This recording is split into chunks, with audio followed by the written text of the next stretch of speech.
So welcome back to Real Estate and More Show. Talk about being busy. Our next guest is a real estate investor, California College of the Arts trustee member of Sonoma Valley Vintners and Growers Alliance, and winemaker extraordinaire, Michael Muscardini of Muscardini Cellars. Welcome to the show, Michael. Michael, it's great to be here. Thank you for having me on. So many questions come to mind when I think about you. You do so much. You know, you're involved with the California College of Arts. How did you get involved in that? Graduated there in 1972, so over 50 years ago, and have always loved the college. I think it's an icon institution. They're moving to San Francisco now, leaving their Oakland campus. And I was asked to be a trustee and jumped at the opportunity and really been enjoying it. So it's great. I know they're lucky to have you for sure. And you also, at the same time, are you a board member of the Sonoma Valley Vintners and Growers Alliance too? I was a past board member and past president. And that's another alliance that is fantastic in our valley, Sonoma Valley. It's about 120 vintners, 130 growers, and we get together. In fact, our next mixer is September 22nd at our actual tasting room in Kenwood. So it's nice. The idea is to promote wines and grapes grown in Sonoma Valley. Unbelievable. And you certainly do. So how did you get into this passion for growing grapes and making fine wines, and especially the Italian varietals that you do? How did you... Okay, I'll try to do the short version. But, I always wanted to build a house, being a builder for so many years, build a family house. And so had the opportunity to do that. And that was purchased the property in 1997, planted it in 1999, and then designed and built the house and moved in. And when we were planting it in 1999, I decided that, well, if we have property, it was 8.5 acres, we needed to have some grapes. And so hired a vineyard manager to consult with us. And he said, what do you want to plant? And the words that came out of my mouth automatically was Sangiovese. So had the opportunity to plant that. It was a 1-acre vineyard in Sonoma. Actually took courses at the UC Davis extension courses. And I remember the course was how to plant a small vineyard, how to maintain a small vineyard, and then wine making. And the first class we took, which was how to plant a small vineyard, we sat around, this is a long time ago, 1999, we're sitting around a big theater, this is before PowerPoint, and they were showing slides. And the first slide the professor showed us was a picture of... It was a picture of Polynesia, so blue waters, blue skies, puffy clouds, palm trees and sand. And we said, well, what's that have to do with planting a small vineyard? And he said, as soon as you plant a small vineyard, you're going to say goodbye to this. So and no more vacations. And so that's what got me started. And then we ended up just starting at first, brought 2 good friends in, and we did home winemaking for so many years. And then in 2005, I decided to 2004, I sold the construction company. In 2005, jump into this with both feet and haven't looked back. And this is our 18th harvest this year. And it's been fantastic. It's been remarkable.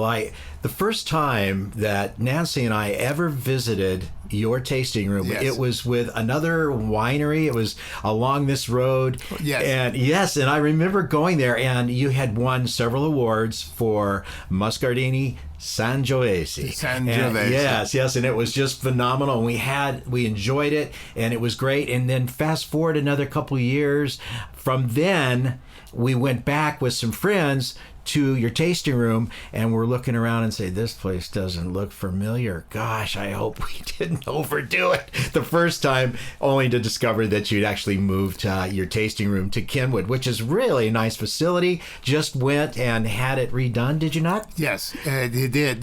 Going back a little bit, that first time that you and Nancy came, it was when I was sharing a small tasting room with Ty Caton, who was a good friend and got me going on this whole idea of having a tasting room.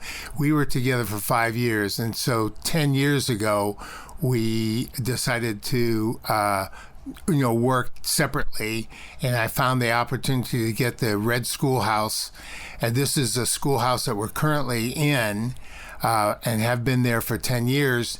And it was a schoolhouse, a single-room schoolhouse when Abe Lincoln was president. So over 100 years ago, because that was like 1862.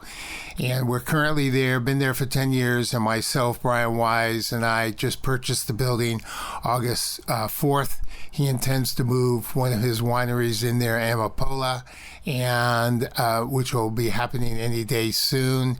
And we've completely redone the building on the outside and our tasting room, so you got to come and check it all out. Oh, definitely. It's been a little while since we've been there, but yes, just love making the drive up there and intending there, and your employees are always so sweet too. Yeah. Now, one question that comes to mind is, you started out with a Sangiovese, yes, but now you do so many. You do Super Tuscans, you do full-on Cabernets. Yes. How did that idea that you're going to do all of those varietals, and where did you ever get the expertise to do it? Okay, well, so it starts taking classes at UC Davis in winemaking, and then having the opportunity to work with David Weed and Tim Korn, two great winemakers.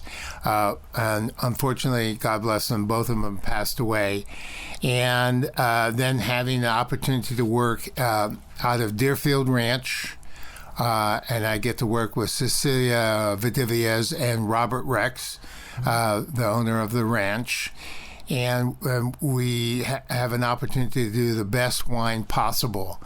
So Sangiovese has always been close to my heart, and right now I think we have 4 different vineyards of Sangiovese. We also make one of them into rosé. We also do a Vermentino and a Pinot Grigio, and then we have a Barbera.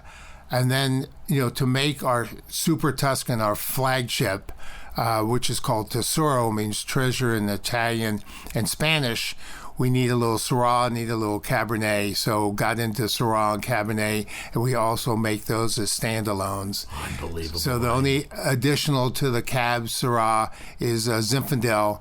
And just yesterday we were tasting our 2020 Zinfandel from Monte Rosso, and we were getting great scores with that. So it's wonderful. I love making wine. Your winery is, I don't know if it's still a boutique winery. It seems like it's much bigger now, is it not? Well, we're under 10,000 cases, so you have to stay there. I know it's boutique, but it's definitely artisan. It's a little different than the winery across the street, which is making 350,000 cases. Yeah, and you have to really select through those to find out something like a hidden gems that you make. Interesting. One Christmas, we had a group of people over, and we had the Muscardini 2012 Coombsville. Oh, my God. And this was maybe 4 years ago, and then we had a 100-acre, and then we had an older vintage of Silver Oak, and we just had everybody test those blindly. And guess what? The 2012 Muscardini was on top, and we were so happy that it was, because no one else had really heard about it, because your winery is not really huge, and it doesn't market out like the one across the street does from you. And it was just absolutely phenomenal. And so that's really an acknowledgement to stand up with 100-acre and Silver Oak, both outstanding vineyards and winery. It's great. The Coombsville was a really nice concept and turned out really well. Well, one of my best friends, Tullio, and he's from Tuscany, and I consider him to be the guy that took me away from the $2 chucks of years and years ago, and try this, try that. And we had the opportunity with our wives to go to your new tasting room in Kenwood and have one of those big tastings that you did. Yes. And I have to tell you, we had the Fortuna, we had the BYs, we had all of the various vintages. We had an opportunity to taste all of your Sangioveses at the time. He says, this guy knows what he's doing. That's what Tullio says. This guy knows what he's doing. Good. And I had him actually select which one he liked the most. And I can't remember the vintage, but he really liked the BYs also. Yeah. So that was a real big attestment. I told you I got honorary Italian, even though it's good. I'm mixed with 1,000 who knows whats, but it was just a phenomenal thing. Yeah, I was very lucky to be able to get BY's fruit because Brian mostly uses all the fruit themselves. And so we were able to do some partnerships, and it's fantastic. Also, the Fortuna was a BY's combination partnership. Thank you. The Coombsville was amazing. Yes. Still is. I think I have one bottle, and my friends are going to go out tonight. I think I'll grab that bottle and see what they think if it doesn't knock their socks off. That's great. I'll look and see if we have anything more in the library for you. Before we get all going in this wine thing and really get spun up about it, let's talk about real estate investing just for a minute. Yeah. You mentioned that you do investing in high-end. Yes. Tell us about that. Please share. Well, Brian Wise came to me and said, hey, let's do something on the real estate end. And I was a builder for 27 years before I sold my company in 2004. And, once a builder, always a builder. I love doing that orchestration of, large projects. So we jumped at the opportunity and we got it was a burn lot just about 5 minutes west of my tasting room. And so it was ground up. Hired the architect, Jeff Zimmerman, who's a good friend of mine, the interior designer, Julie Hawkins, and created this incredible piece of real estate. The only thing that made it through the fire was the swimming pool. It was a really fun project, and that sold for about $6.5 million. Wonderful family bought it. And then second to that, we took a little bit of a break, about 8 months, and then just finished another project on the east side of Sonoma. This is on the way to Buena Vista Winery called Old Winery Road. Once again, wonderful couple bought it, and this was a renovation of 3 buildings. I was actually just there and saw them yesterday. They were asking about why do the faucets go left, not right, and so I answered the question for them. But it's great. It's an opportunity to. I love it. It's, orchestrating. You have all these people working for you. You got to make decisions. And what I like about it is when I was a general contractor for 27 years, there was always a client. So now I'm the client. So I can make quick decisions. We get these things done. Just a high caliber, high craftsmanship, great attention to detail. And it's always nice to find the right couple or person to buy it. So how are you finding the market in that stratosphere of price point? It hasn't been a problem. Hasn't been. So there's people around that have a lot of money. Yeah, there are. That is true. Yeah. And that are not affected by economy going up and down or interest rates because they're not financing it. Yeah. As an aside, a lot of the new realtors, they don't have any business. They don't have any business. Our business comes from the people that we've had before. Sure. And so when the economy goes down, they don't have any business. Well, I imagine it's the same with you and the people that you have as clients because they have the money. They've seen these cycles go up and down, and they just keep moving forward. And you building the homes for them up there. Yeah, it's great. It's a wonderful, wonderful place up there. Well, back to the winery for a second. Tell me about Emilio Alchero. Alchero. Yeah. And that is my grandfather on my mother's side. And so Emilio was born in 1892. There's a great picture of him. Yeah, I think you can see it on the website, I think, but for sure at the tasting room. And it shows him in his wine shop in San Francisco. So I grew up with my grandparents, maternal grandparents at 259 Avila Street, which is only 3 blocks long off of Chestnut Street. And this is this is 1956 and on. So Chestnut Street was mostly blue collar workers.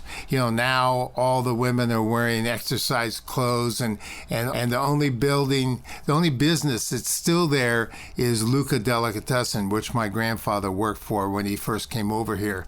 So he was born in 1892 in a little town called Caiano, which is outside of Asti. So he's Piedmontese from Piedmont. And he came over, helped dig the Calicut Tunnel. Wow. And then he went off and created these I'll call them corner grocery stores, but his advantage was that he sold liquor. And I've got this great picture of him in very happy camper, 1935. My mother was 12 years old. She was born 1924. And he's tapping off of barrels. He's got about 16 barrels. So he bought the wine, transported it to his shop in San Francisco, and you'd go in there, Michael, and you'd say, "Hey, Emilio, give me a little bit of that Dago Red." So he'd tap a little Cabernet, a little Zinfandel, maybe a little Sangiovese, and he'd fill your gallon jug that you brought in for 9 cents a gallon. Unbelievable. So that was my, of course I wasn't born in 1935, but I do remember his shops when I was a young boy, before he passed away. He passed away in 1957. Wow, we lost some of our important people in life, don't we? Yes, we have. It's just we all have a shelf life. Yeah, and we think about that as we get to be a greater vintage. Yes, I don't want to say getting old. I want to say a better vintage. No, I like that. I just like that better. Yeah. Well, good. Interesting. I was thinking the price of your wines has always been reasonable. Yes, I think so. And you've kept them that way. Right. Many of the other wineries, especially in Napa Valley, you go to them and suddenly, the wine that you would just drink every day is suddenly $70. Right. And the point about Muscardini wines is that you've kept the price to where people can still reach a little bit and get the good stuff. Right. And I have to applaud you for that. That is just so important to do, I think. From a marketing standpoint, it's incredibly important. Yes. I mean, it ends up being the cost of the grapes per ton. Brian Wise, a good friend and good partner, has buying and selling grapes at $25,000 a ton. So this is some of the best Cabernet the world has ever seen. And so when you buy grapes at $25,000 a ton, the bottle is going to cost you $250, $750 a bottle. And so, some of our wines approach the $100 mark, but, 40 is good for us. And we try to get that for our wine club, which we have a lot of members. Oh, absolutely. It's a great wine club run by a really nice lady. I can attest to her. Karen, isn't she fantastic? Yeah. She's always responsive, always there, and she's about as sweet as you possibly could have. And that's nice to have. What you have in the front is really important. Absolutely. When I was flying, for the airline and things started to turn down and they laid off a lot of the real senior people and the junior people, and they didn't have someone to meet the public, yes, then the ticket sales are going to go down, and it's not something that's really desirable. But with your operation, I can't be more complimentary, as every time we've went in there, we've been treated like we're family Italians? Yeah, no, that's great. Yeah, I'm very lucky to have right now a trifecta. It's Natalie Odom, who's our general manager, and Karen Hanna, who is the wine club manager. And then we have a tasting room manager, Nick, who's fantastic and has been with us a long time. They are very dedicated. Yeah. One time I was just doing things for my local database, and we came in there, and Nick gave a little interview, and Yes. he was really, really complimentary, and he just did a really nice job. So after employees, wine prices, fabulous wines, Italian, it's of Italian descent, like, or Italian composition, like you could never believe. Where did your family actually come from in Italy? So the Alcheros, my mother's side, is out of Caiano, which is outside of Ostia, as I had mentioned. So Piedmontese from Piedmont. And then my father's side is outside of Lucca, so Tuscany, in a little town called Torello. Been there. And this is a village. It's a hamlet. There's no services there. There's no bank. There's no gas station. There's 159 people live in this hamlet. 85 are women over 40. You don't see many children because they have to leave, get down to Lucca, the town, which is about 45 minutes away. Yeah, well, my best friend that I mentioned, Yes. To you, Tullio, Yeah. well, he came from San Gimignano de Condroni, Oh, yeah. right behind the Bonne de Lucca, and we, when we went there, 2 different vacations with them, Yes. it was just amazing. Little medieval villages. They are. And the familia would always get the food out, the wines out, everything that they actually grew right there in that village. Right. They would have a person that took care of the livestock for the year, and that person would be responsible for slaughtering them at the end of the year, and then they make the prosciutto, and then they look for truffles and the mushrooms, and all of this is just amazing. And I know, that's definitely farm to table. I mean, it's never in the truck. It's just hand delivered. Yeah, and the cheeses, and I mean, when we left there the last time, and it was really an emotional time for me. Mm-hmm. We Yes. came back to his cousin's house, and they had this spread of cheeses and salumi and everything all over, and the wines and such. It was really heartwarming to see that type of. It's just kind of a treatment of hospitality. It's what we've gotten away from, I think, today. And if we re-seek that quality in life, we're going to have a better life itself, I do believe. No, I couldn't agree with you more, Michael. I mean, it's just a slower, mentality. In Torello, the street, there's only one street, one road, and that's at the top of the mountain, and it's not wide enough for a car. You can only use the APE, the APE 50, those little 3-wheeler vehicles. That's the only way you could get around there. Or walk. Or walk. So life is just slower, and they seem to be trimmer, seem to be a little healthier. Nice. So there's something to be said about that. Oh, it's unbelievable. Now back to the winery business for just a moment. I'm sorry, I'm skipping around, but you're fielding the questions like you've done this before. so grappa. Mm-hmm. Tell me about your grappa and how that's made. Right. Well, if you go over to Italy, you'll see most wineries will have olive oil. They'll have white wine, red wine, and they'll also, some of them will have vermouth, which we also make, and all of them have grappa. And, grappa is distilled from the pumice, which is left over from the wine making. So after we make wine and it's now gone from grapes to wine, we have to press it, and what's left over is a tremendous amount of skins, some seeds, a little stems, and we take that pumice, reconstitute it, and put it in a still, and that's where you get grappa from. And so I love grappa. I used to save through the 2-3 years of COVID. The reason why I never got COVID was I'd have my grappa at 10 a.m. in the morning, and then I'd have it poured a little bit on my hands, wipe my mouth, and I think I was fairly sterilized. Unbelievable. And the last time we were in Italy, which was about 2 months ago, I did.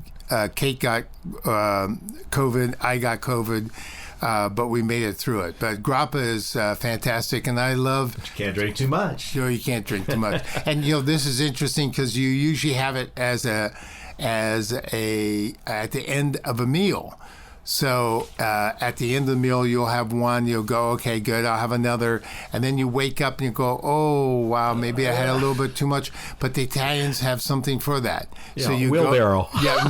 You go to the cafe and you go, I need a cafe correcto, and that's what it's called. And it's 2 shots of espresso with grappa. And mixed together, and you and I would call it hair of the dog. Yeah, and I'd probably call it an ER visit.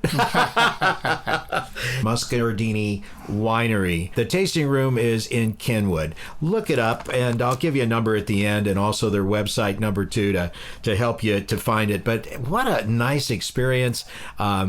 Just to let them know that you heard about on this show so that they know that, hey, we're doing something other than looking pretty here. If you were to choose words to describe your wines, all of your wines. It has to have 2 things for me to actually end up bottling. So fruit component, you don't say it smells or tastes like grapes, but blackberry, blueberry. So it has to have a fruit component. And I can't tell you, how many times you go and you order wines and you swirl around and you smell the aroma and there's no fruit there. So anyway, that's one of my goals. The other one is it has to be food friendly. I think you see that a lot in Italy. They, when they're having their food, they're having dinner and lunch, they're always going to have a wine component in there. Well, we're out of time. Okay. I think we could go on for another hour, but thank you to our very busy guest, Michael Muscardini, real estate investor, California College of the Arts trustee member of Sonoma Valley Vintners and Growers Alliance, and winemaker extraordinaire, an all-around great guy. You can contact Muscardini Cellars at 707-933-9305, or you can visit muscardiniCellars.com. You've been listening to the Real Estate and More Show on KGO 810 AM The Spread. I'm Michael Hatfield, your host. Tune in next Saturday morning at 9 when we can once again have a chance to talk about the real estate market, topics of the day, and interesting people. Have a great week. The views and opinions expressed are based on current economic and market conditions and are subject to change. Information on the show provided for illustrator purposes only and does not constitute professional or legal advice. Information from sources deemed reliable, but accuracy and completeness not guaranteed. Michael Hatfield and the Michael Hatfield RE/MAX team have no liability for information discussed on the show. Consult with qualified professionals prior to taking action. We at the Michael Hatfield RE/MAX team enjoy representing our valued clients. If you or someone you know is interested in buying or selling and wishes to schedule a complimentary appointment with the Michael Hatfield RE/MAX team, call us at 925-322-7775. That's 925-322-7775. Or go to our website, michaelhatfieldhomes.com. I'm Michael Hatfield. Thank you for listening today. Join us next Saturday at 9 a.m. for the next Real Estate and More, when we again sharpen our focus on how's the market. Join us next Saturday morning at 9 and have a wonderful week. Best wishes and blessings to you. DRE 01493761.